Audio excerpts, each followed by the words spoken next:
All right, and welcome back again to the Paisan Sports podcast presented by Recliner Media. As you can see, we're not in recliners. I know. What's the deal with that? All right. We're gonna get them eventually. Just calm down. All right, just calm down. We'll have the recliners. It'll all make sense soon enough. Dante DePlacido, joined as always by Zach Deal of What's the Deal Sports. So I've got to ask, what's the deal with the Phillies base running? I mean, it wasn't an issue up until today. Up until today, it was fine and dandy. And then you got Bryce Harper trying to stretch the most obvious single into a double, getting thrown out in the process. Then later on in the game, he's at third, runners at the corners, ground ball, hit hard to the second baseman who's playing in. He tries to gun it for a home. Gets caught in a rundown. He's thrown out. And then later on, Brandon Marsh goes to swipe second on a ball that ends up being a pop-up. It's a pop-up. You have plenty of time to get back. If it was a line drive, okay. All right. Whatever. That's unfortunate. But it's a pop-up. You had all day to get back. What's going on there? Well, is that more so on the hitter? No, that's a good point. I mean, you got to think a good part of it is on the base coaches. I mean, the Bryce thing was just egregious. That made no sense at all. I mean, we were celebrating him hitting the threshold of his 6-game hitting streak, and then you just see him rounding first base, and you're like, what are you doing? You know what I mean? There was literally no chance that he was ever going to make that. And I don't think even Justin Crawford's making that play and stretching that into a double in that situation. Maybe Crawford. Yeah, but he's off to a phenomenal start. He he's a consistent hitter in the MLB, and a lot of people said, I hate when I hear somebody where this type of player, just because we haven't seen it for this type of organization. I hear it in all types of sports where if someone's a specialist in one department, it might not translate, but when someone's able to just make contact with the ball and they're that athletic and they're able to run out so many plays. I know a lot of the hits are produced from infield hits, and they're not he's making hard contact and he's just blooping the ball, but him just getting on base. Well, he had what was almost a home run. I'm saying more. No, I'm profiling. Today, he hit the ball pretty hard for. No, I'm saying, but it more so is I'm profiling how he was before he came up to the majors. What people said, this wouldn't translate to the major leagues because he doesn't make contact with the ball. And he may still not even be consistently making hard contact with the ball, but he's putting it in play, and he has the highest batting average on the team right now. So I mean, I know Bryce is creeping up, obviously. He came into today batting .350. I don't know what his average is after exiting today's game, but that I mean, while we're on the topic of he had the double today, right? Yeah, and while we're on the topic of Justin Crawford, one of the things I wanted to talk about Phillies wise today. Not only just Justin Crawford, but I want to pose the question, how do you feel about him hitting in the 9-hole? Well, I was actually happy because I was going to cut you off to say I wanted to add one more thing, and then you allowed me to translate into that, is I like him hitting in the 9-hole because everybody on paper always looks at it the 1-hole hitter is always going to cycle through in the first inning, the 4th inning, the 6th, 7th, or the 9th, in these spots, and it never plays out that way. You know what I mean? It's the order, I mean, unless you're getting no hit for the entire game, it's never going to play out that actual way. So when he gets on base in the 9-hole, he's just setting up our best hitters with our best base runner on base. I mean, can I say he's the best base runner on the Phillies? Has he already taken over the spot for? I mean, Bryson Stott's not as athletic as Trey. More stolen bases under his belt. I know Bryson Stott is a good. Looking promising. Bryson Stott's a good base stealer. He's just not as athletic as Trey, and obviously Trey's the profile of one of the best base runners of all time in MLB history. But I mean, right now, what Justin Crawford does, it just seems like he's the most dynamic base runner for this team. And I feel also another guy that gets underrated, and he's my guy, is Edmundo Sosa is a really good base runner for the Phillies as well. So he is, and I will say we are in agreement, because what led me to bring up this question is I was at the game today with my father, and before the game, me and my father both talked about how Crawford's batting in the 9-hole, and we both agreed with it, because then you have situations where he might lead off the inning, and then you go Crawford, Turner, Schwarber, Harper, and that played out twice today. And it was funny because that's when we were talking about, and we watched it play out twice today. And one of the times it played out, it resulted in a 3-run inning. So, he's the one who led off that inning. He hit the double, followed by the Turner homer, and then followed by runners at the corners with no outs, which they squandered. But who was the base runner for the Bryce Harper and Kyle Schwarber back-to-back home runs yesterday? Was he on base for one of those home runs? I do not know the answer to that off the top of my head. I'm not sure, but that's just like the exact type of situation. I would think so. That's just like the situation that we kind of just... Well, you know what? I can tell you right now. I'm just going to pull up the box score and see if he had a run scored. Also, I called him Andy Advell today. Andrew Painter couldn't make the start. He got scratched, but then he came in the third inning after Zach Pop. Did okay, I guess. I mean, I was kind of upset that he allowed that one run, but he also was making a short notice spot there to man, start out of nowhere. I am one of the biggest Zach Pop haters, and I think he did a solid job today. A guy who had no idea he was going to be starting the game, got thrown in there, gave up 1 run in 2 innings. I don't think he did a bad job. I actually don't. And, yeah, it was Justin Crawford and Alec Boehm that were on base for the Schwarber bomb. But the one guy I gotta talk about. You see, Zach, you were not at the game. Let me ask you: have you been to a game yet this year? No, I'm going. I'm going Wednesday. Here is what you don't know of at this moment in time. Jonathan Bolin, when he comes out of the bullpen, he comes out to this really slow, boring country song that kind of just goes, "Big John." And then I'll have like a little verse like, "A man who's 6'2" and blah, blah, blah. Big John. You cannot come out to that song if you can't pitch. You cannot come out to a song titling yourself Big John if you're going to give the other team the lead. They should not allow him to come out to that song again until he gets his ERA below 4. That is absolutely ridiculous. And the song plays the entire time he's warming up. And that's mainly what you're hearing. It's just Big John over and over and over. I had to listen to it for 5 minutes and then watch him give up the lead. It's a travesty. It honestly is. I now hate Jonathan Bolin. I mean, he does suck anyway. But I hate Jonathan Bolin. And I hate that song. I hate it. That spurred my thought, though, is that I don't want to, beat a dead horse here, but Taijuan Walker's becoming a severe issue for the Phillies once again. He did good yesterday. He started off the game horrible yesterday and then settled in. Only ended up allowing the 2 runs. So, I mean, listen, his first 2 starts were absolutely atrocious, and I can't wait until Zach Wheeler gets back and he gets sent back to the bullpen.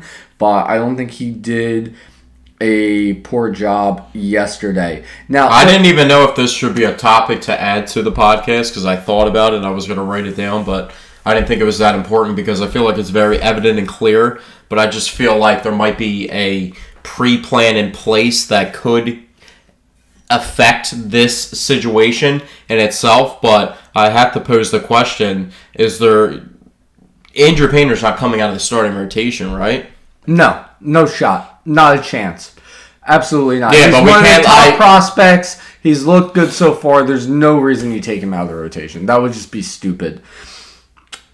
I also think they have a nice balance between right-handed and left-handed pitchers between having Luzardo and Sanchez, and then either way, you're swapping Walker, who's a righty, for Wheeler, who's a righty, or you're doing the same with Painter and Walker. Anyway, though, one thing I want to talk about next. Are you aware of the new stat that is culminating in baseball? Yes, I've heard of it. I forget what... It's called a Velasquez. It's when a pitcher throws less than 5 innings A starter, that is. A starter throws less than 5 this innings. is not where I thought this was going, but... A starter throws less than 5 innings, gives up 3 or more earned runs with 70-plus pitches. That is called a Velasquez. And actually, so Walker, I think Walker's thrown one so far this year, but so is Painter.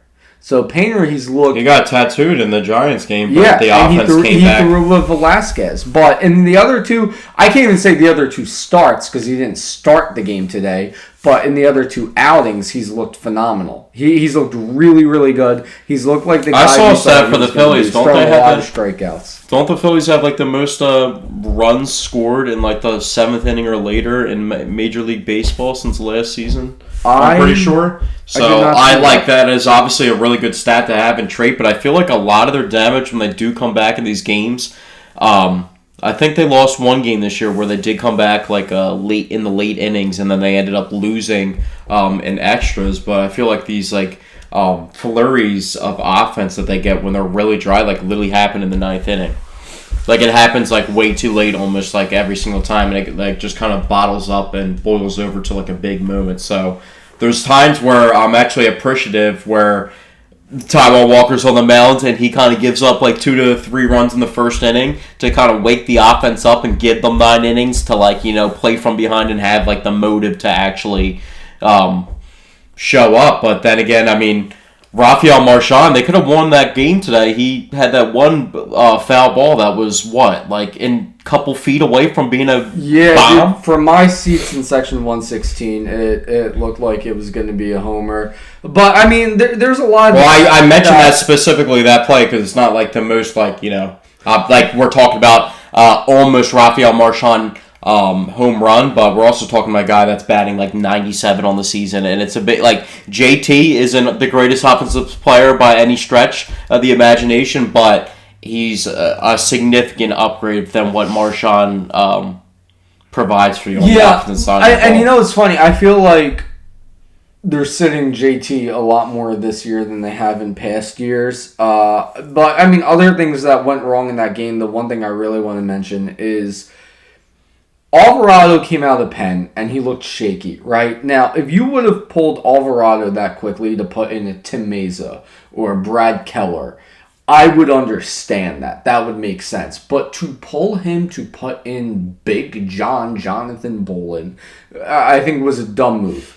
I think that was another thing that went wrong in today's game. But the biggest thing was the offense. The offense, for the 3rd straight game, has only provided runs in 1 single inning.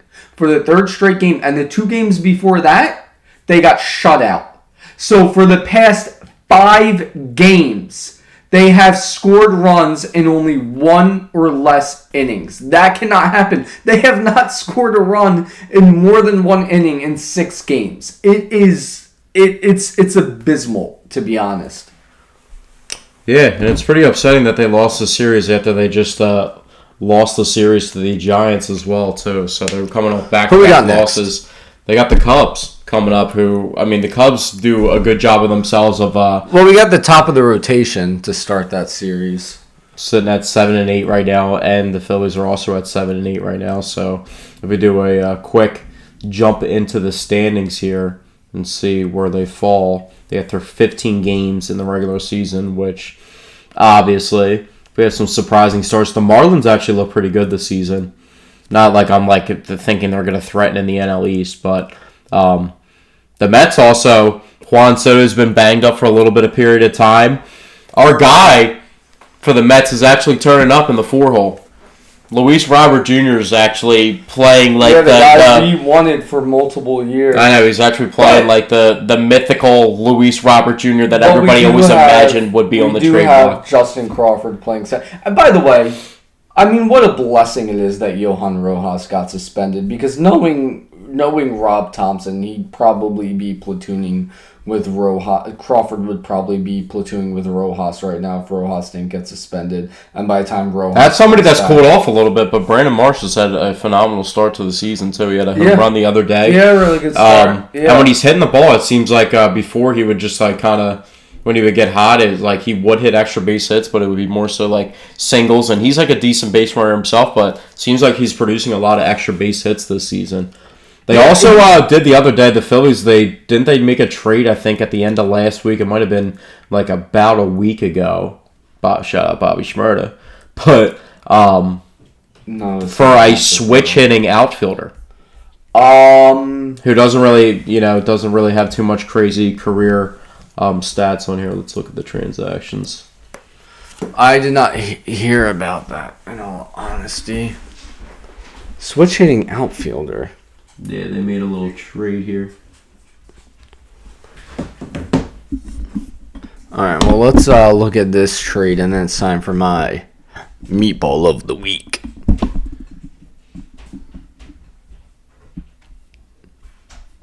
Yeah, I think you're telling tall tales here. I think you dreamed this.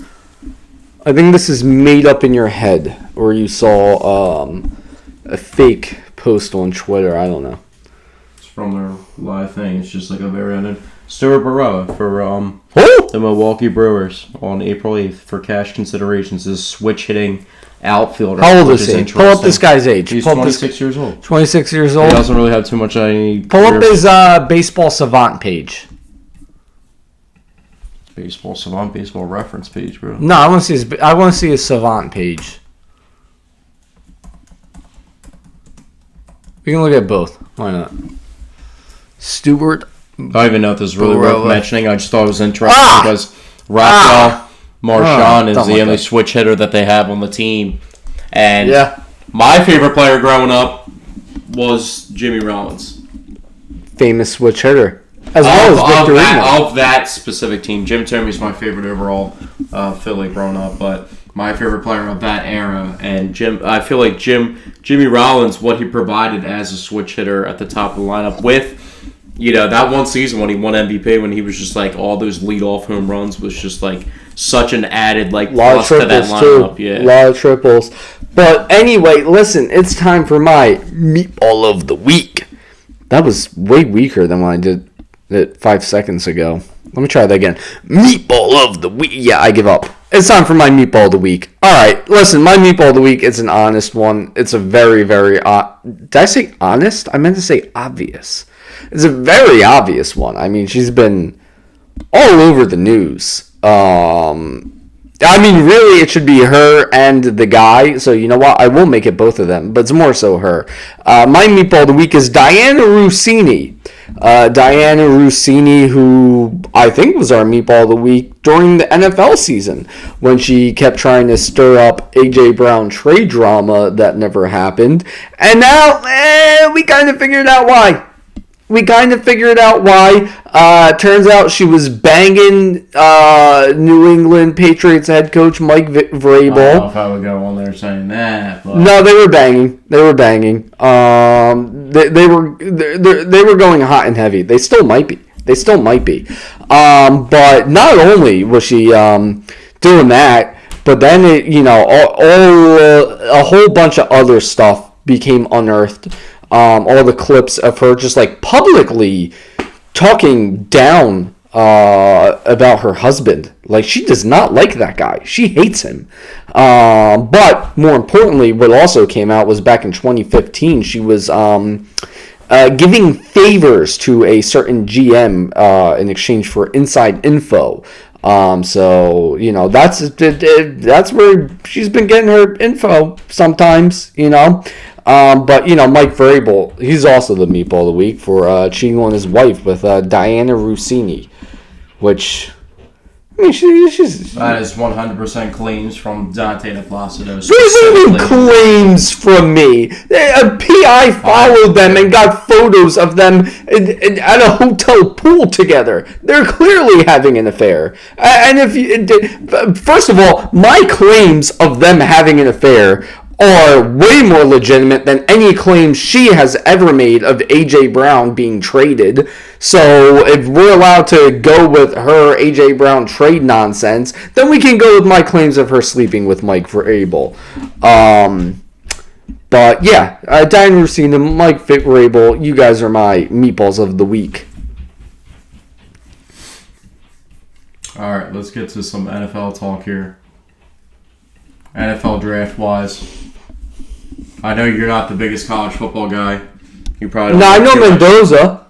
I know you. It was Mendoza. But give me the. I haven't gotten into. Here's the thing. I feel like usually by this point, we've been doing the podcast a few years now, and usually by this point, I've done extensive research on the upcoming draft prospects. I haven't done that yet. I got to do that. I will do that this week. As for now, I know of Fernando Mendoza too at this point in time with the draft 13 days away, but yeah, not even 13 days away, 10 days away, but yeah, I know of Fernando Mendoza. That's what I got for you. Stylistically, what type of player do you think would benefit the Eagles? Safety. I mean, you know the type of person we talked about the last podcast. I gave you the potential replacement of the exciting whites for Reed Blankenship with Dylan, butcher his last name, Thinneman. Is that the guy from Oregon? Yes, that's the Oregon safety. They also have the connection with the Toledo, Emmanuel Warren, who has the Quinion Mitchell connection. So they could go that route, and he's also another impressive big safety. Maybe an actual big safety that could make an impact on like our guy Tristan McCullum from years ago. But I saw he actually got tendered in free agency. There was some type of tender that a team put onto him. I think it was the Raiders or something. But we should bring back Chris Maragos.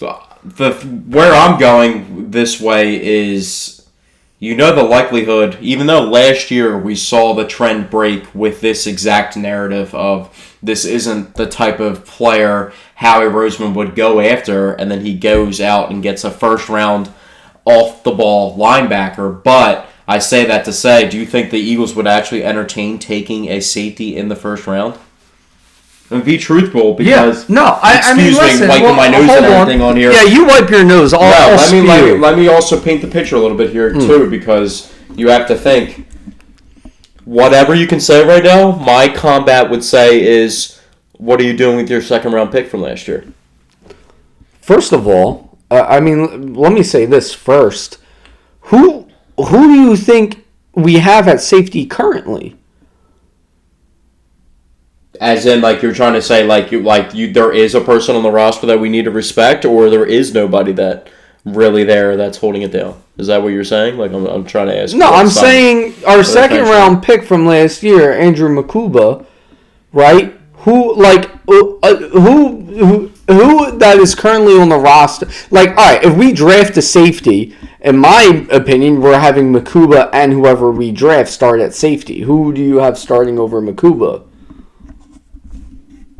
Nobody. I'm just asking because they obviously parted ways with Sidney Brown because that wasn't working out, and we know how we both feel about. Yeah, Sidney that's Brown. What I mean. Because you said that implying if you take a safety in the first round, then what do you do with Makuba? So I thought you were based off of what I'm saying. Well, I'm just saying you already It's not even about them having the needs on the team, because they also do have other needs that they need to address. But you already made a day 2 high draft investment on Makuba, so would you really go around the next year, even though you need that position, and then turn a first round pick into a safety again? Absolutely. I believe in safety as a position, because if you look at it, what Cooper DeJean does as a player, as a nickel, you're a safety that's in the box that's an extension of a linebacker pretty much. And all the stuff that Cooper DeJean does is what a safety's good at. You know what I mean? So the impact that he made when he was a rookie, the Eagles won the Super Bowl, and he scored a touchdown in the Super Bowl.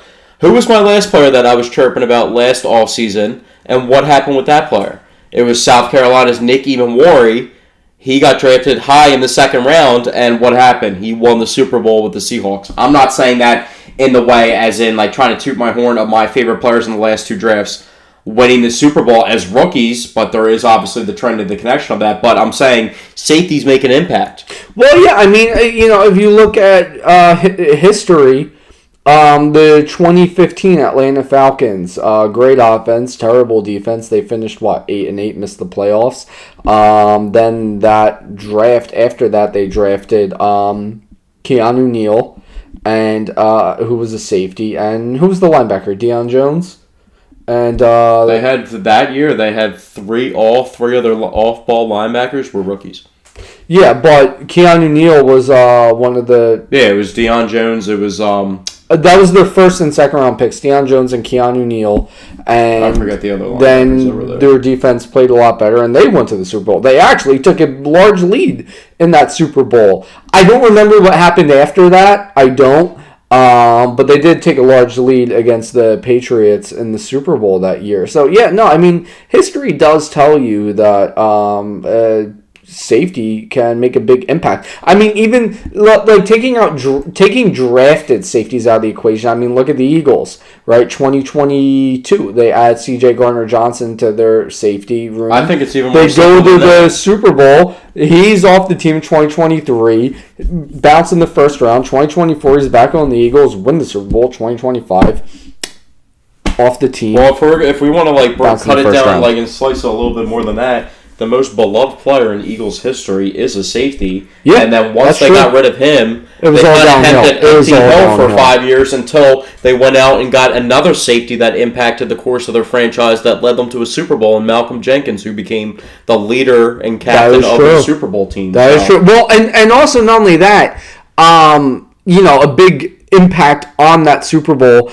was Brandon Cooks getting knocked out of the game. And everybody alludes to the Malcolm Jenkins hit on Brandon Cooks, but I've been saying ever since that game that I think what played a part in Brandon Cooks leaving the game, the big hit he took before that as well, when he got power bombed by the other safety, Rodney McLeod. Honestly, like, it sounds stupid to say, but I am exaggerating a little bit. But you know what my favorite Eagles-Patriots game is? That when they upset the Patriots in that was a great game. in 2015. That was one of the and he best had the games pick- of that season. He had, what, the pick NFL-wide. six as the safety, No, and then Darren... Malcolm Jenkins had the pick six. That's what I'm saying. Oh, okay. There was Malcolm some Jenkins had the flag. pick six, and then Darren Sproles, I think, had a couple touchdowns in that game, too. And Well, that was okay. So just quick history again. That was one of the very few games where an NFL team had a punt return for a touchdown, a pick six, and a blocked punt, wasn't it?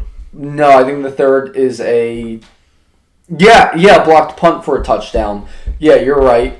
And the only team that has ever done that, it's happened multiple times, but the only team to ever do that is the Philadelphia Eagles, and that was one I of the think we times need that to turn happened. it down a little bit, though, because back in the day, I'm not saying that you were saying that, but there was a lot of people, and it was like well-respected insiders that I listen to all the time that I hold in a high regard, and people were saying like Sidney Brown had a chance to be the next Brian Dawkins, which was ridiculous. I never said that. I never said that. You were saying that. But people were thinking that was a ceiling. I never saw that as a ceiling. Who I really liked, who I thought had the chance to be a Brian Dawkins style safety was oh my god, I'm blanking on his name. He just left the team very recently. He was that really athletic safety out of Clemson. Oh, I'm blanking on his name. I know who you're talking Was it like about. Kavion something? I'm drawing a blank on his name too. Yeah, Kevon Wallace. Kevon Wallace, not Yeah. Kavion. Kevon Wallace. He was like a third or fourth round pick. They just like kind of he was thrust him- super athletic. They thrust him high into a hopes role on that him. was kind of just a little bit before where he could handle and digest things, because they were like trying to make him into like a starting safety when their cornerback sucked. And it kind of put a lot of pressure on him to make a lot of different plays. And I think he went to the Raiders like right after that, and he was actually pretty productive too. So, Let's see. but Look at that while you. the Eagles have been drafting extremely well too. A guy that I just forget about that they're bringing back too. Do you think? I mean, we got to talk about what they've just brought in with the wide receivers. They actually just made another trade, and they have a slew of wide receivers now. But a guy that I forgot about that was on the roster that's coming back from injury, Johnny Wilson. What do you expect from Johnny Wilson coming off the season-ending injury? Do you think that he's never going to really, probably, in my opinion, carve out a role to be like a wide receiver 4 consistently, or like a guy that would step in and actually make an impact, like if someone goes down in injury? But do you think he could carve out in like a thrive in like a red zone specific role, just get like big bodies out there on the field? So before I answer that, one quick thing to note: Kevon Wallace never played for the Oakland Raiders. I'm still saying Oakland. Wow. Johnny Wilson. I feel like if he who did Kevon Wallace end up playing for? Kevon Wallace ended up playing for the Cardinals, the Titans, the Seahawks, and the Texans. Oh, I guess so. Sure. Yeah, anyway, so Johnny Wilson, I feel like had he not gotten hurt this past season, he would have been able to carve out a role on the Philadelphia Eagles. I think he's got a lot of talent there. He's super tall.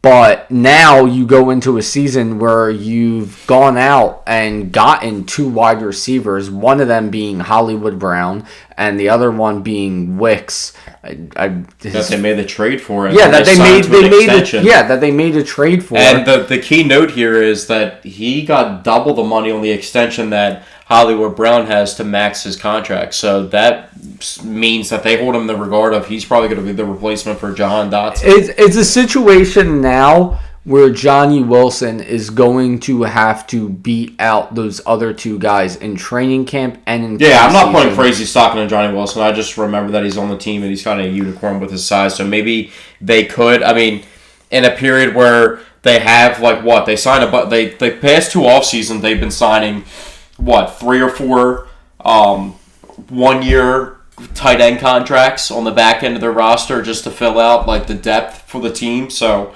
I wonder if they'll try and make a transition for him as a receiving tight end specifically, just because what do you do with Darius Cooper now? You know what I mean? There's not really a room for Darius Cooper to grow. That's the thing unless about there's the a special Eagles teams wide role. receiver room right now is you have your top end AJ Brown and Devontae Smith. I'm optimistic towards the AJ Brown situation. Hold on. Well, we can get to that in a second. What I'm saying is you have your top end AJ Brown and Devontae Smith.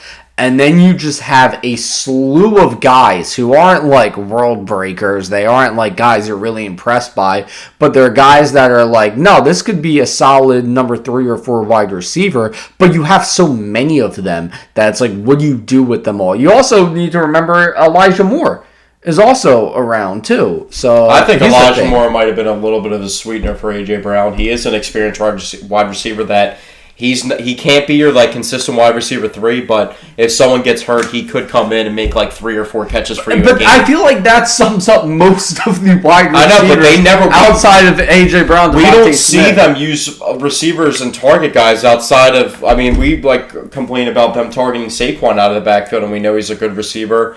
And maybe Kenny Gainwell was getting those type of plays when he was still with the Eagles, but that was kind of a dynamic that they lost, and Saquon really didn't receive the ball that much last year, and even really that much since he's been an Eagle. But I feel also maybe a dynamic to the situation is Hollywood Brown with that speed is a good deep route runner, and Jalen Hurts, one of his best traits is his deep ball, and maybe that's a specific thing where they'll have schemed up plays for Hollywood Brown to,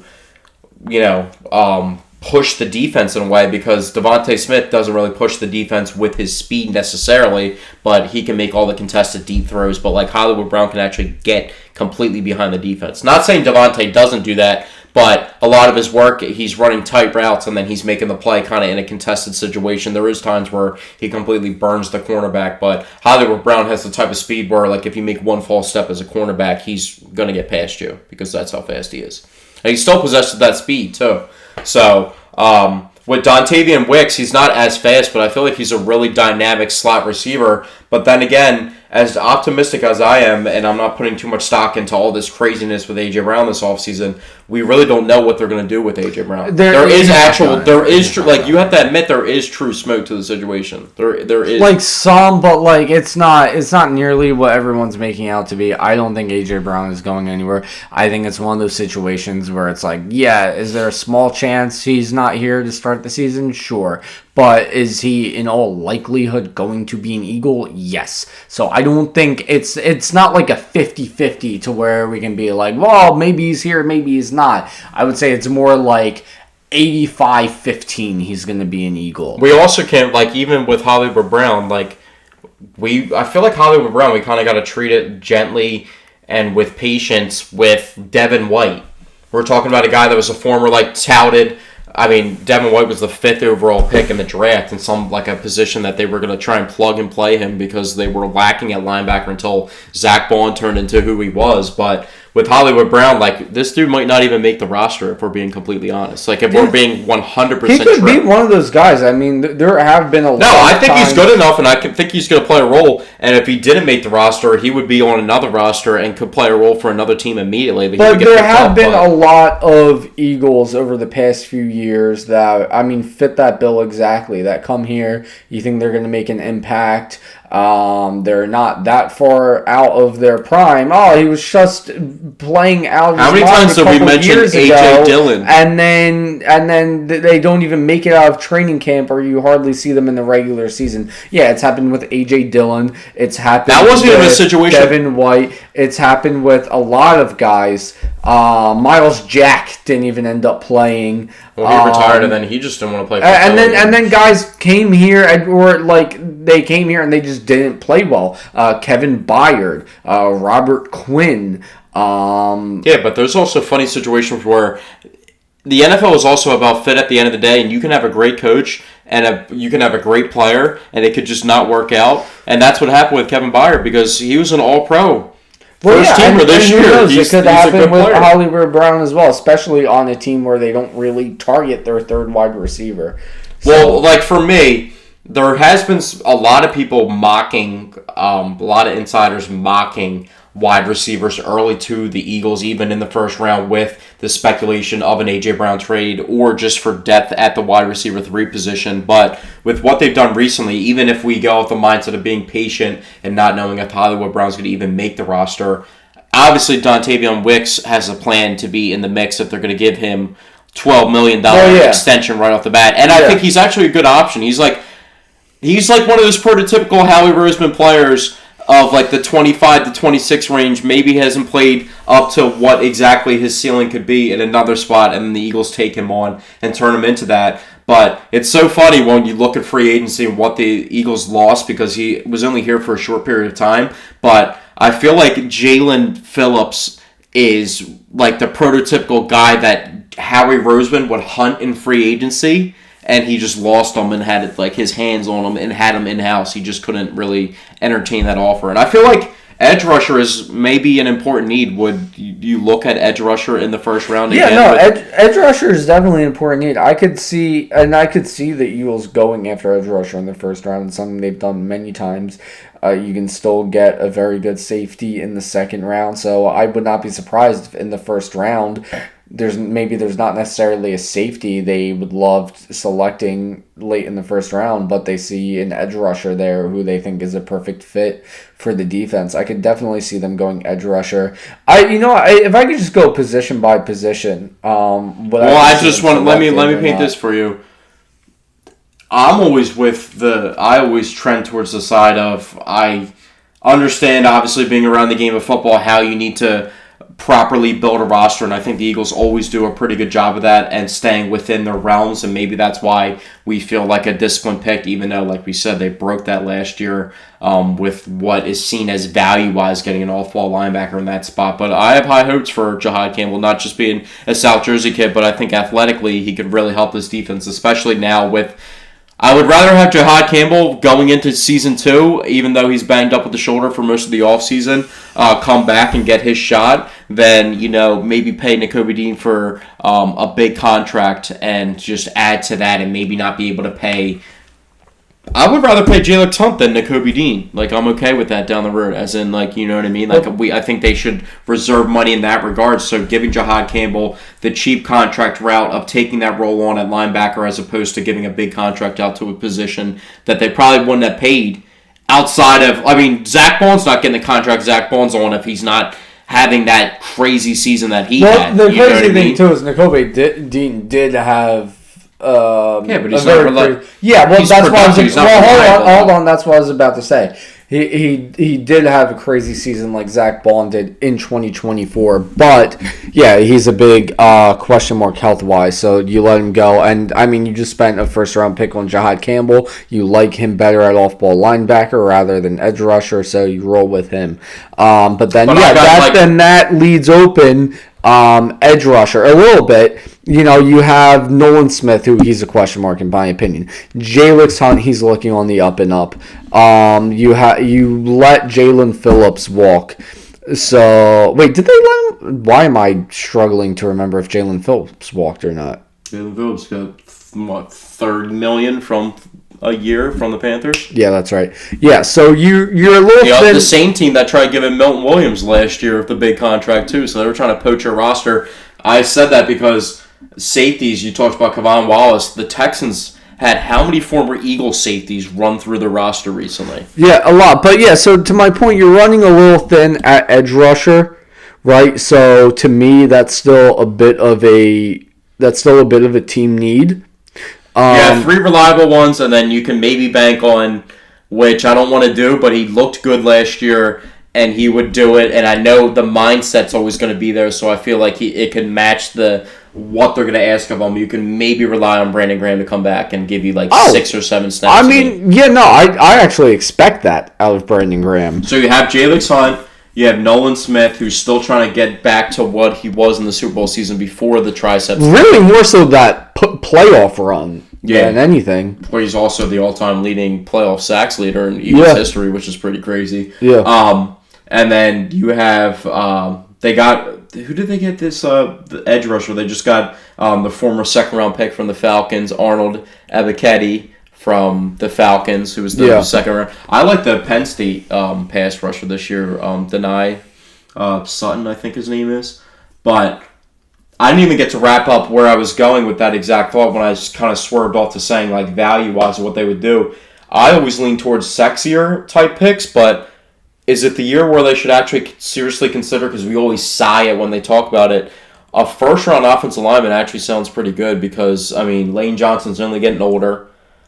Cam Jurgens was just on a podcast talking about how bad his back injury and leg injury was in the Super Bowl run, to where he had scadia wrapping around his entire leg, where strangling his leg where he could barely walk, and there was somehow he was playing. There's been rumors about Landon Dickerson.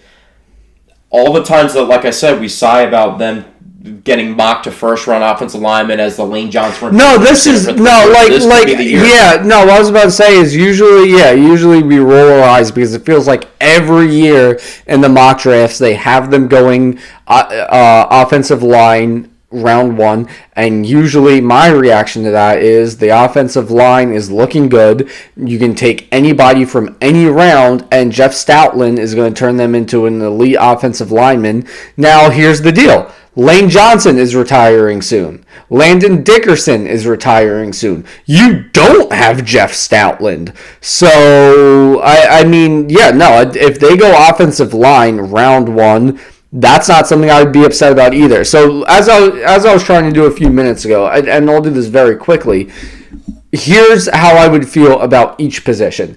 Edge rusher, good. We need help there.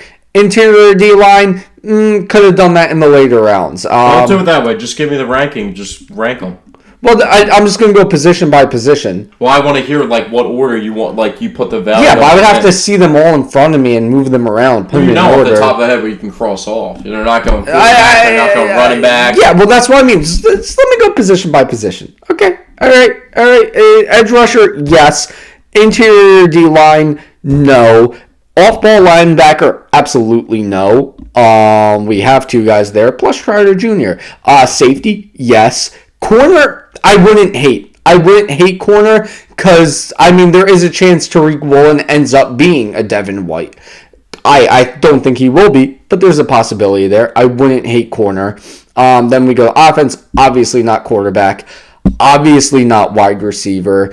Tight end, I wouldn't hate. I wouldn't be thrilled with, but I wouldn't hate if they went tight end first round. Offensive lineman would be good as well. Punter, that's what they should do.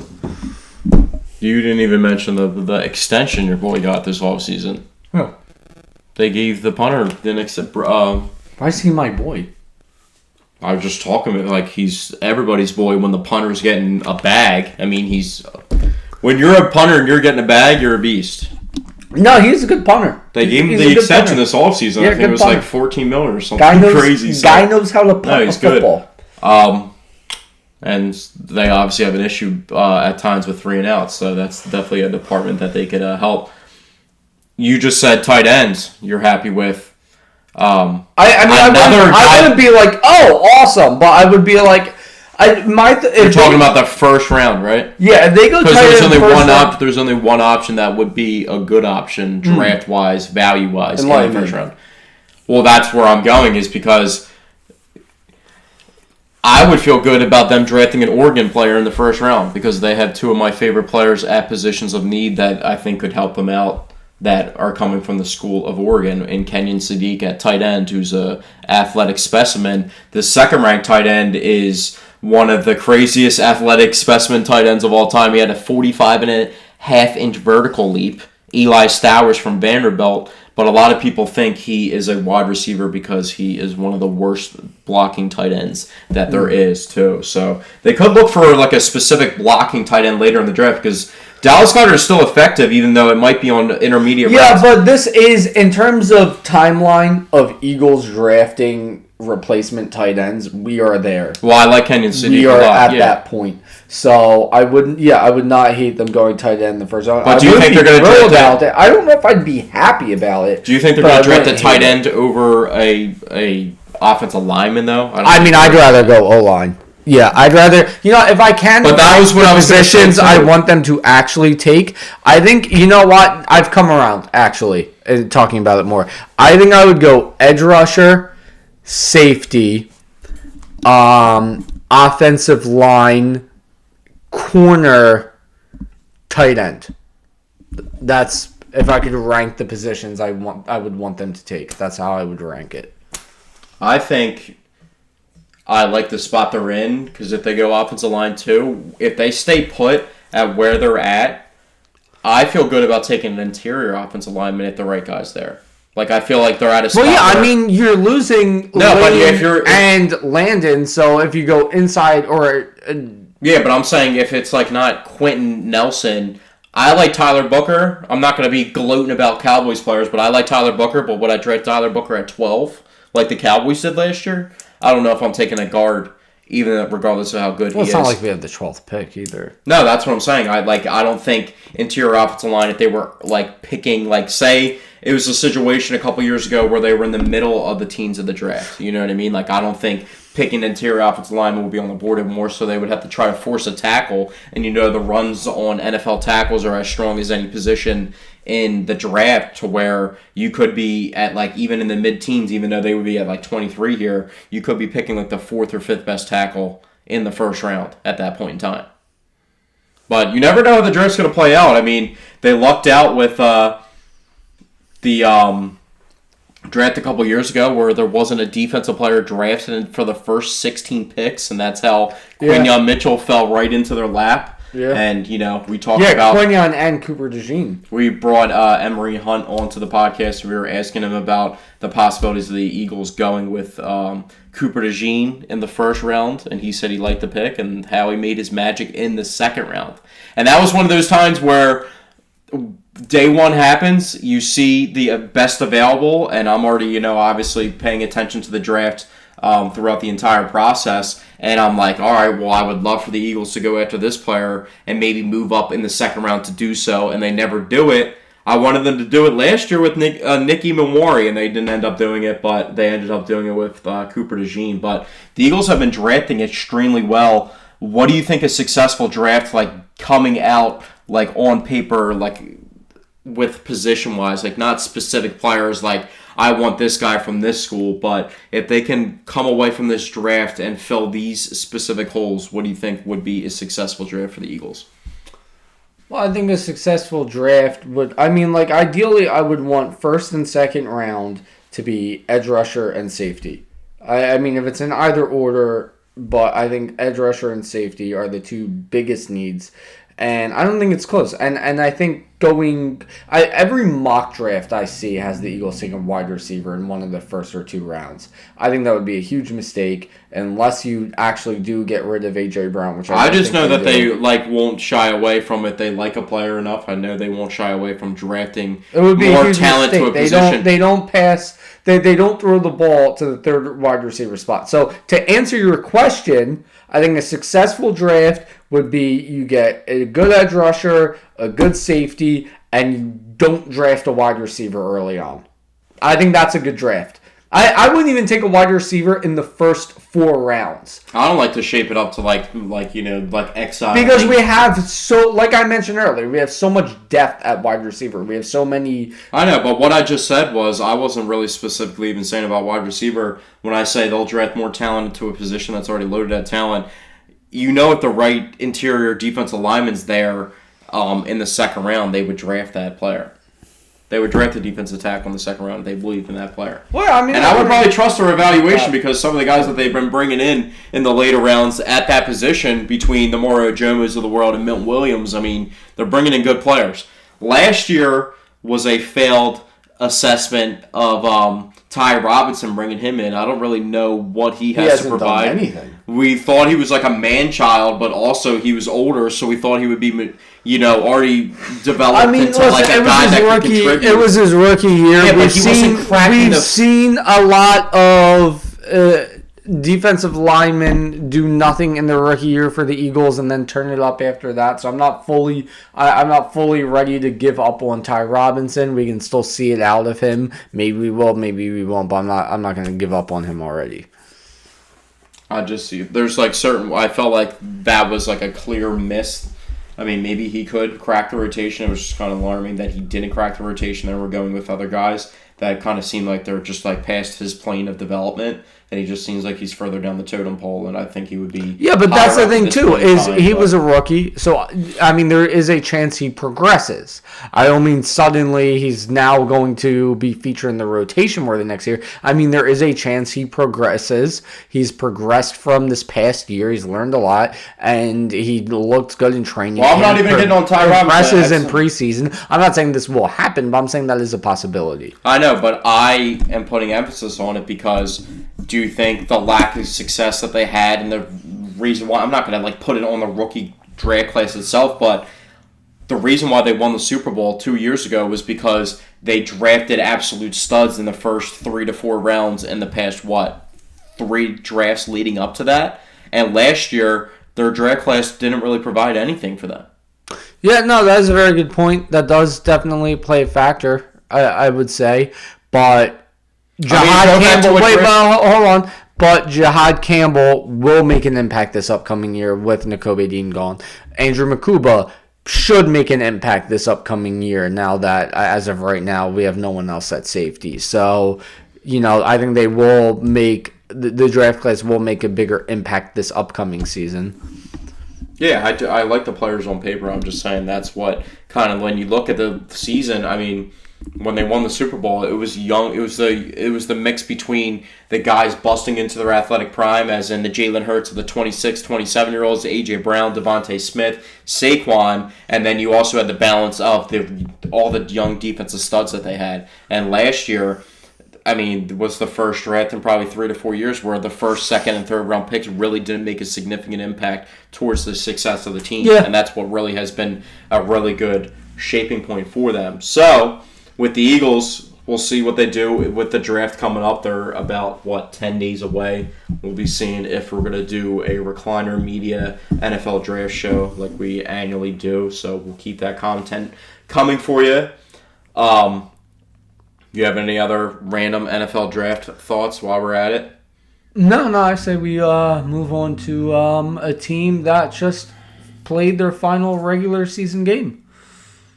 And since we last did the podcast, you texted me about this theory that you wanted to talk about where the Sixers could match up with the Pistons in the playoffs. Well, and no. I take it back. Let me keep going. I take it back. Let me keep going because you said that, and then we saw the result of that without Cade Cunningham. Exactly. In the meantime, I texted you resulting in Tobias Harris absolutely, what would the word be, alpha mailing us in Philadelphia, telling us, I wanted to add insult to injury here. I wouldn't say but Tobias Harris alpha mailed us. But what I will say is I did text Zach once Cade Cunningham got hurt. I can bring up this. And I said that with Cade Cunningham out, if the Sixers make the 8th seed, they can win that series. And then the Pistons start playing really well without Cade Cunningham, and then we played the Pistons and we got embarrassed by the Pistons without Cade Cunningham. I take all of that back. However, as it stands right now, the Sixers have three possibilities. They can either get the 7 seed and play the Celtics, they can get the 8 seed and play the Pistons, or they can lose both play-in games and miss the playoffs entirely. Out of those three options, I like the 8 seed the best. I'd rather play the Pistons than the Celtics. I don't think there's a chance on God's green earth this team could ever beat the Celtics in a playoff series. So I'm going to text Mike Spillane when he gets a chance to cut the clips for the podcast. I'm going to tell him specifically to cut this clip, as I mentioned, this word-for-word text, and we're going to tag Tobias Harris, and then you guys can beef over this statement that you said, because you texted me this on Saturday, March 21st at 10:37 a.m. So this is Saturday energy, too. This is weekend vibes. This is probably you. What did I text? I text something in regards to Tobias Harris? No, this is a statement that you made. This was the Cade Cunningham thing. So let me just say this. This is what you started off. You sent me one text. Let me just say this. You didn't even, no ... periods like I am infamous for. That's what I like to do. And then I'll just put it in one thread. You just sent a text. Let me just say this. So I don't even know if we're talking sports at this point or what. But then this text comes in after that. If Cade Cunningham misses the first round of the playoffs and the Sixers get everyone healthy for the playoffs and get the 8 seed, then they're winning that series. Yeah. Okay, so here's the problem with that. One, everyone is not healthy. Obviously, Joel Embiid and appendicitis. Appendicitis. Whatever the fuck. Anyway. Say that word. You don't mispronounce shit all the goddamn time. That's why I'm on you. And anyway, so the Sixers are not at full health. So I mean, you already you can't say, oh well, you said they would win this series. Well, no, I said if they're at full health, they're not. But even with that aside, I sent that text when Cade had just gotten hurt. They've been playing really well without him. So I take back that statement, even if we were going into this series with full health. I don't know. I mean, I was going to make the case that if they're gonna upset a team that's a top 4 seed in the East, I think the Pistons being this new to the upper echelon of the Eastern Conference, I would like their chances in that series. Yeah, I like their chances against the Celtics a lot better than against I like their chance against the Pistons a lot better than against the Celtics. I was going to say the Celtics would beat up. I mean, maybe one game we would win versus the Celtics, although maybe they beat them in the beginning of the season without Joel, but that was I don't care. They lose to them in the playoffs every single goddamn that's a time. Different team. I'm not going to. Yeah. I mean. They have to lose the first play-in game. They have to lose the first play-in game. Yeah, I kind of want them to match up with the 8 seed. But also, you say this text as if, let's just eliminate a guy that is going to finish at least in the top 4 of the MVP race, and then if we verse that version of the team, then we're going to beat them. I mean, obviously, Cade Cunningham is having a phenomenal season. Jalen Duran's good. As a big man, they have a really good supporting cast around them, but Cade Cunningham's definitely the engine. But he is also really that good. So I think I would like to see Cade Cunningham win MVP this year, even though he's not going to win MVP. But this is the type of season when you get the number 1 seed and you're just kind of coming out of the blue. He was the number 1 overall pick. I think how well the Pistons have played without Cade Cunningham hurts his MVP chances. I mean, if you get hurt and your team doesn't skip a beat, then I don't know if you really are the MVP, in my opinion. Well, I mean, OKC wins all the time without SGA, and he's probably going to win the MVP again. Well, I also think the SGA hype, I mean, he's a phenomenal player, but I think he's a little overhyped. I mean, I think the best player in the game of basketball right now is Victor Wembanyama, in my opinion.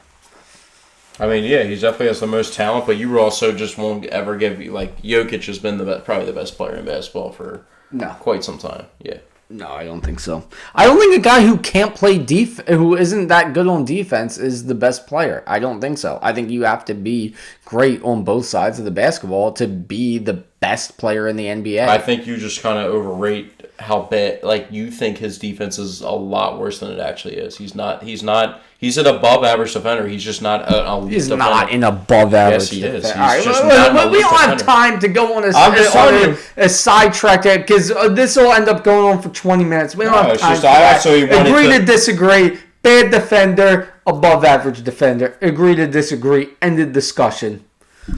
Or you just kind of try to skip over it like he wasn't in the conversation of just like the top players, but that's what I was just saying. But, I mean, the Sixers, I mean, their chances, I don't really, there's no stock to put into the season. That's where I don't even really know what the next step for them is, because last podcast I marked down that I'm pissed at Paul George and I don't want him to ever play for the Sixers again. He's playing good basketball right now. He's playing good basketball. But it's not even just about the basketball that he's playing. I thought of it more so in a way how a dumb statement of the last thing that I would retract to saying I don't want him on the Sixers anymore, because I think I was underrating the value of him mentoring VJ Edgecombe. Although you can't really he's be rubbing off on VJ. you can't really be And the you know greatest what? role model when you're getting suspended for a certain amount of games. No, that does matter. I think that doesn't matter. That matters. 100%. I'm not bothered by it. But You're not bothered by Paul George getting suspended for 25 games? You weren't bothered by that? Yes, No, you were. because I think it was BS. He was taking antidepressants. You're going to suspend him for taking antidepressants. If it was steroids, I would agree with you.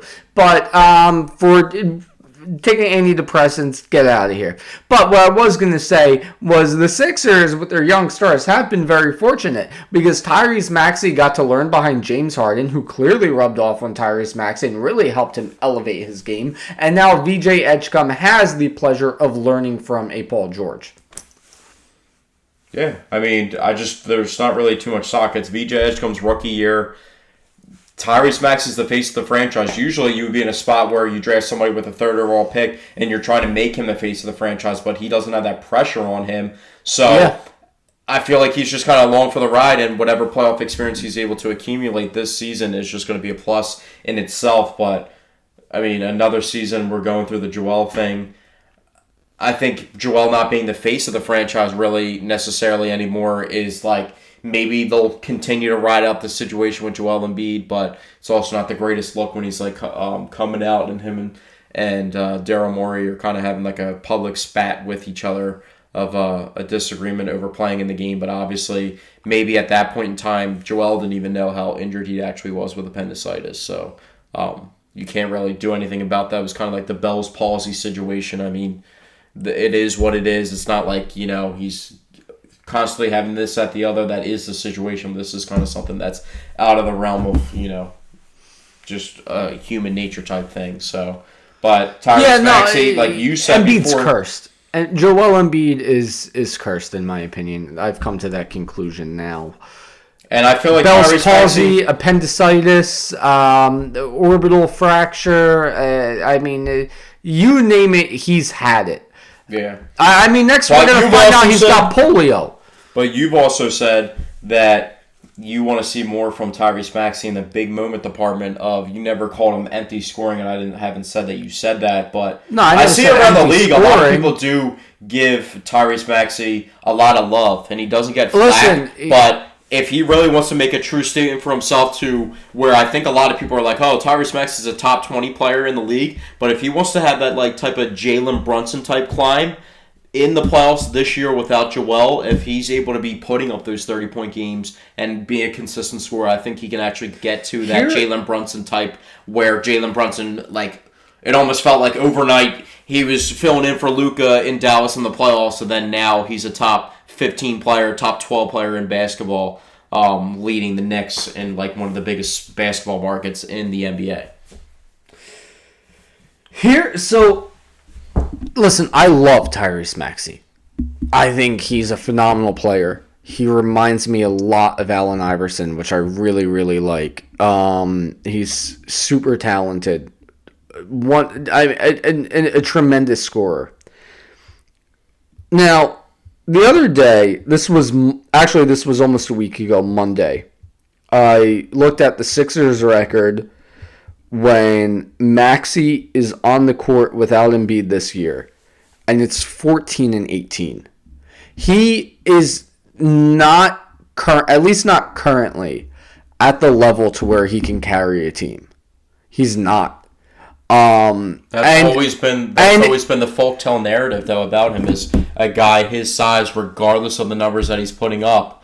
And his record with Embiid is 22-12. But that was the folktale that we talked about. Is like we didn't think Tyrese Maxey was ever going to get to this point of like being like a consistent like top 5 points per game in the entire NBA. We knew he was going to be good, but people always talked about can he actually lead a team with his size? He's at like what 28. I mean, he had a first half last week where he had 0 points in the entire. He finishes the year. He finishes the year with yet another. Every single year, he's had a new career high in points per game. Which, when you're 1, 2, 3, 4, 5, 6 seasons into the NBA, that is really hard to do.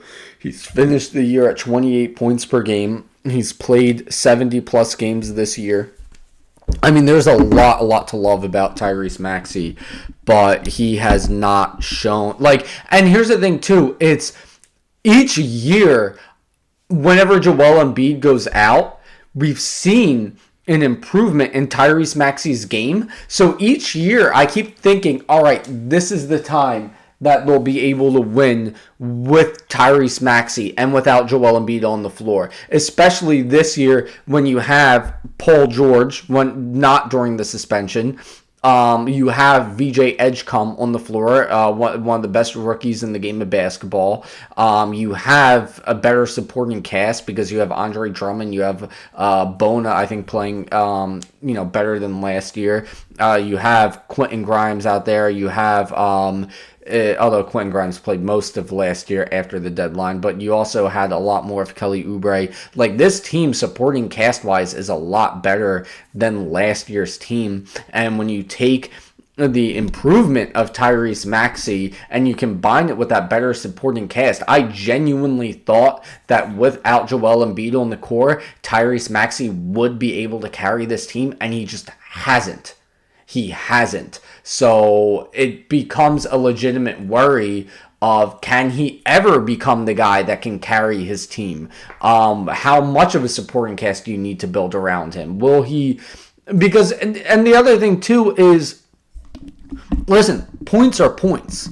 I hate when people say like, oh, this guy's 30 points doesn't mean as much as this guy's 28 points. Points are points. What makes the difference is if a player can lead his team, if he can play great defense on the other side of the ball. There are other factors that go into it.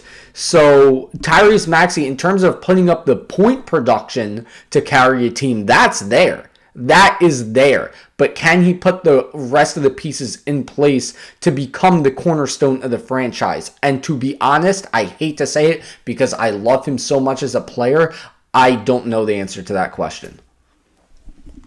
Well, I honestly don't think they have enough. I think it is simple. Like, on paper, I'm worried about the depth of the 4 and 5 position in the playoffs without Joel. I just don't, like you just mentioned. That is a very good point too. I don't believe in the 2 guys that you just mentioned to play consistent, good playoff minutes, and Dean Bona and Andre Drummond.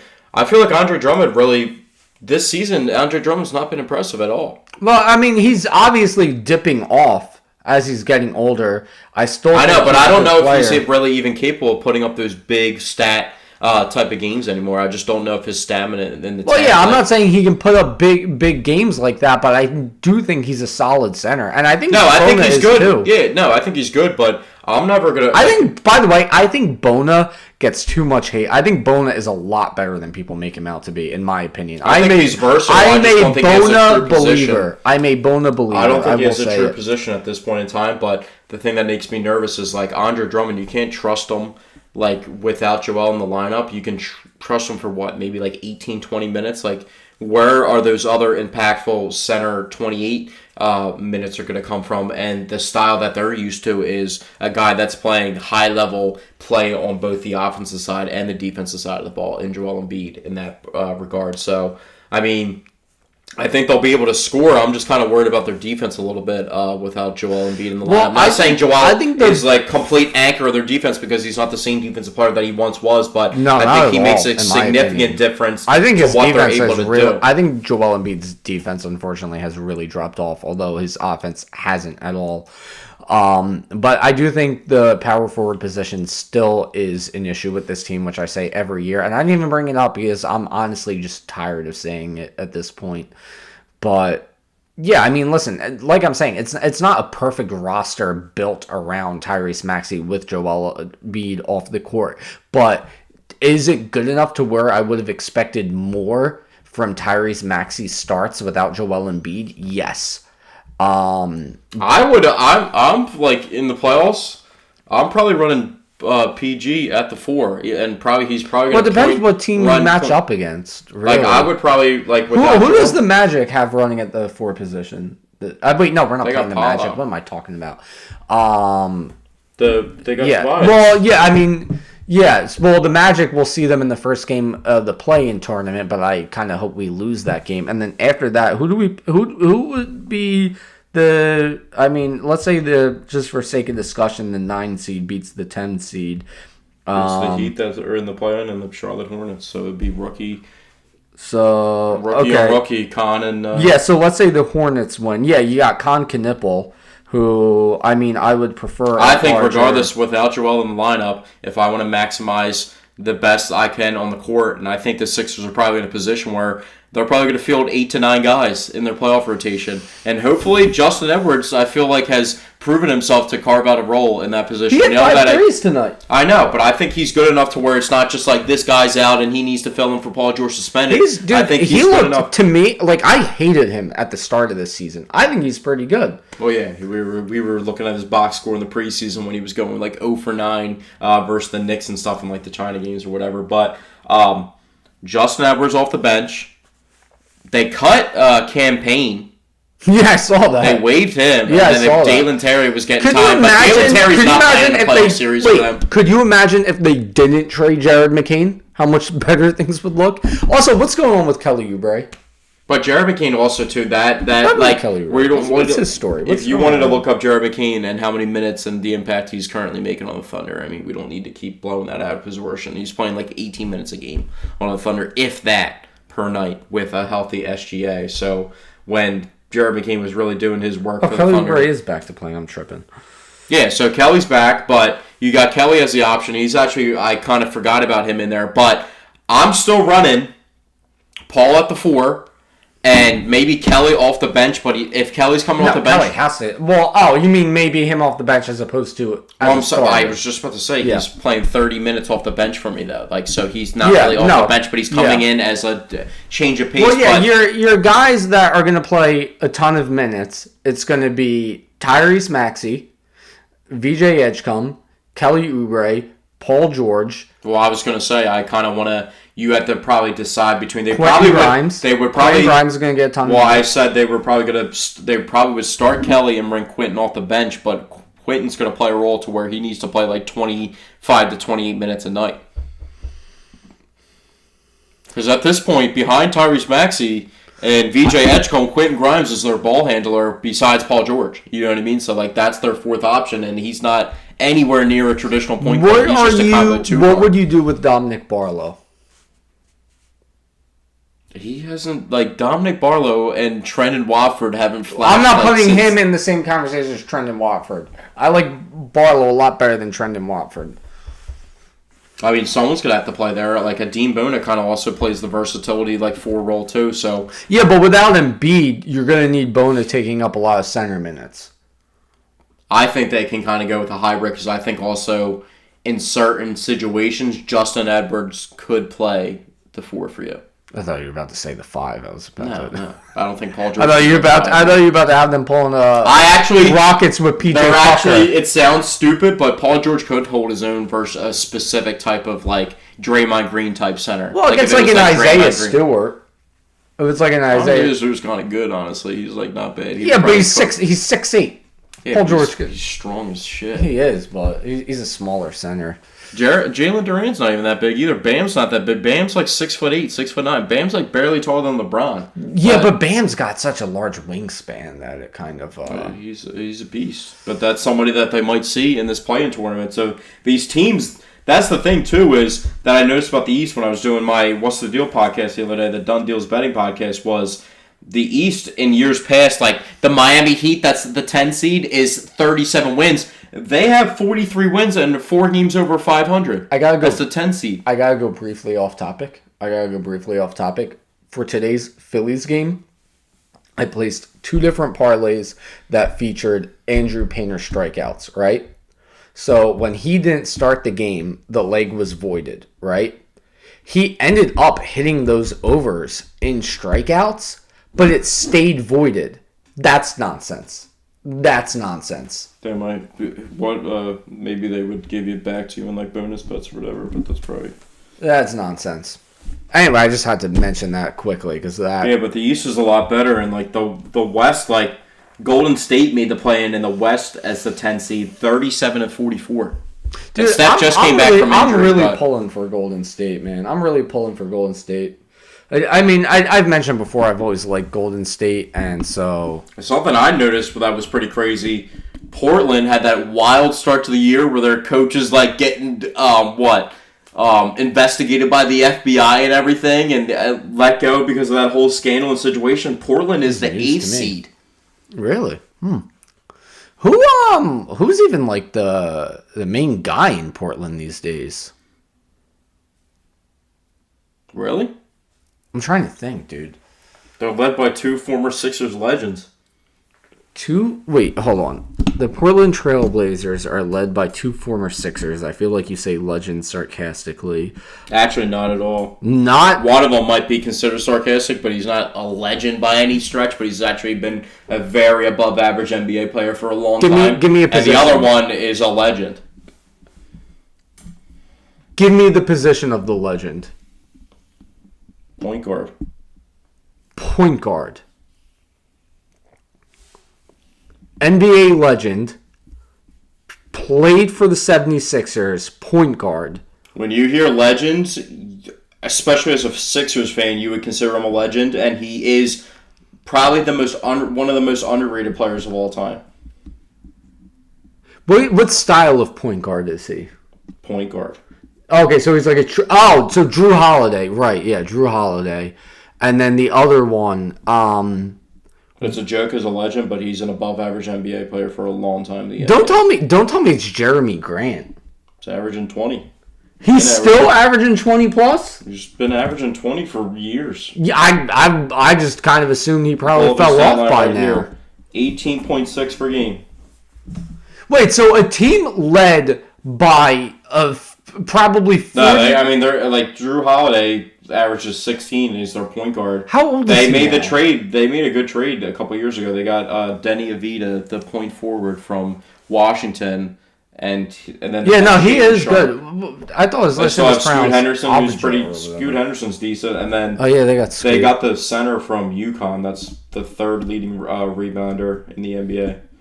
Whatever happened with Zach Edey? Is he doing good? Zach Edey doing? I've not paid it. Dude, I have not, over the past, 2 seasons, I have not paid much attention to the league outside of the 76ers, if I'm being honest. The year before that, I was locked in on the rest of the league. The past 2 years, I haven't really been. Honestly, I can't even tell you who the top prospects coming up in the draft this year are. That's all March Madness, guys. I don't watch college. A lot of good prospects in this upcoming draft. But yeah, Detroit Pistons 60-22. I don't know if anybody would the Pistons would tell you.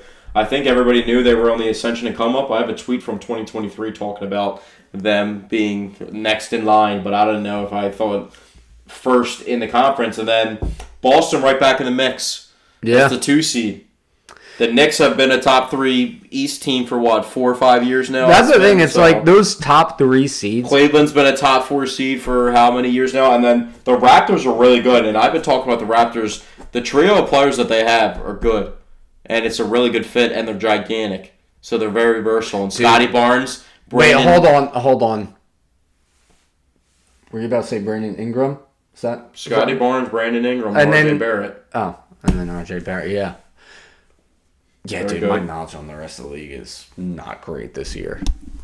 Yeah, so they're sitting in the 5 seed. I do know about the Warriors though. The Warriors, you got Steph, you got Pajemski, who honestly, dude, I liked him his rookie year. I'm glad to see he's out there hooping. You got Jimmy Buckets. All 20 teams. You got that are involved Kristaps. in the playoff Dude, situation. if you would have told me 5 years ago Kristaps Porzingis is still making an impact on the court, I would not believe he you. plays maybe once, maybe 2 every 5 games. Yeah, but he's still a good NBA player. He's really upsetting in the department of he's one of those Miles Turner type bigs that just is gigantic and just refuses to rebound the ball. Joel kind of makes me upset in that regard too because Joel does not live up to his rebounding anymore. Bro, he struggles to get 7 rebounds a game now. Yeah, and it's not like me complaining in the betting aspect because I am losing these bets on his rebound over totals, but in the regard of making never taken Joel Embiid over. No, but it's not even me complaining in that regard because in the regard of him getting impactful rebounds for the Sixers in big moments, I think he's lacking in that department too. So, yeah, we'll see what the NBA playoffs, but it kind of looks like besides the Pistons inserting themselves, not too much has changed. The Bucks, that whole situation's completely deteriorated entirely. You have Thanasis getting actual minutes on an NBA court. Oh, Giannis is completely probably never going to play another game for the Bucks again. So yeah, that takes a big time contender out from the mix. And the teams we didn't think. I mean, I guess we did maybe guess the Pacers. Who's leading the Hawks these days?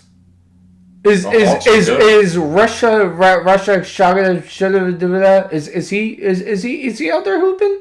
No, I don't think because I know they don't got Trae Young anymore. He's on the Wizards. They got the most improved player of the year. If I'm looking at the odds right now, I'm guessing he has. Zach Collins? Is he still No, he's on the Clippers. Yeah, see, I don't fucking know shit anymore. They have Jalen Johnson, who's averaging. Oh yeah, that's right. I think there's a stat where he's one of 4 players in the history of the NBA to average 20, 10, and 8 in a season. Who else they got? Who's their point guard? CJ McCollum. CJ McCollum? Yeah, they traded. See, I wouldn't think he would still be making an impact at this point That's either. how they got Trae Young. That's how the Wizards got Trae Young. Was CJ McCollum was the trade for him. Zachary Ricochet, first overall pick from a couple years ago, plays maybe 16 minutes for them. What is Russell Westbrook up to these days? He's on the most absolutely blown up team in the entire NBA in the Sacramento Kings. Real wow. Wait, hold on. Who shut down De'Aaron Fox? What is he up to? He might win a championship this year with the Spurs. Yeah. No. And I talked about in the summer when they were drafting VJ is the weird part about the NBA draft was these 3 teams can make a serious turnaround very, very quickly. And Cooper Flagg's dropping 50 every night. VJ's already good on both sides of the ball, even though he's not the greatest offensive player. Khan, who I said might even be an option for the Sixers at 3, is fire. And then Dylan Harper's not making the biggest impact, but the Spurs have won 60 games, and they were drafted 2nd overall. Yeah, so the Spurs, they have De'Aaron Fox. They got Dylan Harper. They've got Stephon Castle, the 4th overall pick from a couple years ago. And obviously Wembanyama. Devin Vassell. Yeah, they have a lot of lottery talent that they've drafted. They got rid of that forward, and it didn't even matter. And a couple years ago, Jeremy Sochan, that power forward they were trying to make a point guard, was their best player. And then now earlier in the season, if you want to talk betting-wise, on Christmas, they beat the Thunder the first 3 times they saw them this year. And they were significant underdogs in all those games. And even the third time when they played them on Christmas, the line was plus 300 for a regular season game, and the Spurs still won the game. So that's probably the West, I would assume. I think you have to put the Nuggets in there too, but I mean, who was the player that I said the Sixers should trade for in the summer? How many times did I talk about it? Who was the guy? Michael Porter Jr. Oh, right, yeah. And what did he do? He went to the Nets, and he's just now, worth 4 first-round picks and your 2 best young players on your team because he averages 26 and 8 as one of the 6'10" guy that No, shoots he over would everybody? have been a perfect fit for the 76ers. Unfortunately, he's not here. But anyway, listen, we've been going for a while now. One thing I want to mention before we head out of here, the Flyers. They're doing that hockey. That's an SNL reference, by the way. But no, seriously, the Flyers would a turnaround, and now they're in the playoffs, and they got that rookie, I think, who's out there playing well. Start naming some guys, dude. Shout I out know to the them. Flyers, Start man. naming Okay, I know. Obviously, you got Konechny. You got Konechny, and you got What's his first name? And you got Michkov, Travis Konechny, What's his first name? and Mikolov, Matt K. Mitch. Is it Michkov? No, that's not. It's that's pronounced not right. Matt K. Michkov. Matt K. Mich, and you got Michkov, And man. they and you also- got what's the name of the rookie that just came up? What's his name again? Marone. Marone, yeah. Porter Marone. Porter Marone, he out there killing it. So shout out to the Flyers. Tyler man. Seagrass Shout out to the Flyers. was the one that earlier in the season where the team We that should add a Flyers flag to that. I'm gonna become the biggest Flyers fan. You watch. You watch. I mean, I don't think Philadelphia sports fans should get on other Philadelphia sports fans where there's like, I talked about on my podcast this past week where Sixers fans and Flyers fans are arguing about who's allowed to root for which teams when we're literally all Philadelphia sports fans. That's nonsense. Like, I know I don't watch the Flyers. I actually do watch the Flyers have like to. on occasions, but I don't obviously watch the Flyers as much as I watch the Sixers, but that doesn't mean that I can't go turn on the Flyers. By the and way, be about their speaking of other sports, very soon we have coming to Philadelphia the FIFA World Cup. That's exciting. One thing I'll tell you, I just don't care about. Oh my God, the Union are off to a horrible start. They are 1-6. That's exactly what that is. That's something I genuinely will not care about. They could win a championship and would not care. That's I mean, I don't think anybody. Where's your Philly Philadelphia pride? I don't think. Here's one thing I will say. I never watched the WNBA. As soon as the WNBA team comes to Philly, which we have coming in like 2030, I don't know why it's taking so long. But as soon as that happens, I am all in on that WNBA team because I rep my city. Didn't the Wings just? Aren't the Wings getting abolished? I don't know. I don't think the Wings are. I'm not going in to count existence. lacrosse though. Lacrosse, I mean, get that out of here. Who cares? I played lacrosse growing up, so I take offense to that statement. Pussy. I know a lot of What? I know every lacrosse player would personally. Oh, what are they going to do? Hit me with their little sticks? Get the fuck out of here. That's crazy. All right. I'll bring some of my lacrosse friends that are on here. You can show them that clip. I will. That's a crazy statement for a guy that watches WWE to say that. A guy that watches Anybody from the WWE would fuck up anybody in lacrosse. That's outrageous. Okay, but I don't even know how we're arguing about lacrosse and WWE.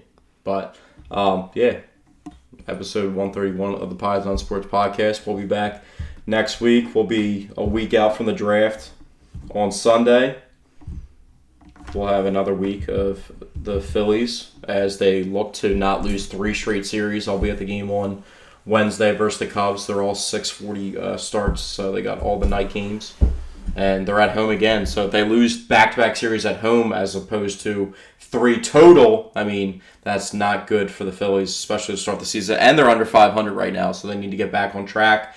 And this point next season, we could be doing the season finale wrap-up of the Philadelphia 76ers. So we'll see where that goes. But, well, without Joel Embiid, Tyrese Maxey's got the to take Sixers charge. season could possibly be over by the next time we do the podcast. That's what I'm saying. We could be doing this. Yeah, because the playing games are the 18th and the 19th. Well, we'll be doing the podcast 12 o'clock noon next Sunday. So, no, they'll still be alive as the time we do the podcast, but they could be done by the time we... if we do the podcast next Sunday and they don't win the playing games, then they will not. Well, no, the second playing game is the 19th. Am I right or am I wrong? You're wrong. The playoffs start next weekend. I thought the first playing game was the 18th. Today's the last game of the regular When's the season. first playing game? NBA play on Wednesday. Oh, really? Oh, yeah, the Sixers season could definitely be over by then in that case. Oh, yeah, from the 14th to the 17th. Yeah, they could be done. So, yeah. All right, well, anyway. So we'll see you guys next week, and we'll keep you guys updated with the Philadelphia sports.